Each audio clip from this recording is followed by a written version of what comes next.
Hello guys, welcome back to our channel. In today's video, I'm going to show you how to turn off end-to-end encryption in Messenger.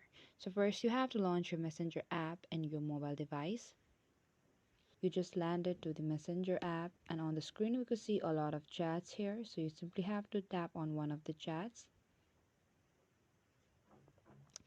And just like this, we could see on the top right corner, tap on that icon, which will take you to the menu.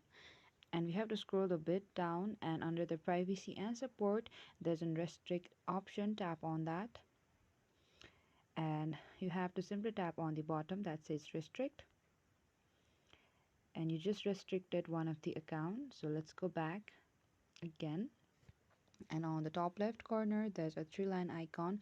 Select that, and over here we have to tap on the setting menu just beside my account and scroll a bit down,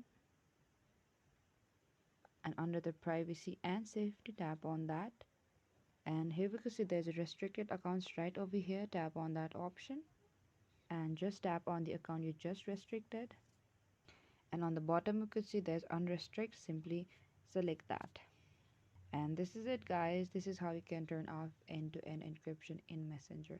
Thank you for watching this video. I hope I could help you. Don't forget to like, subscribe, and hit the bell notification icon for more upcoming uploads.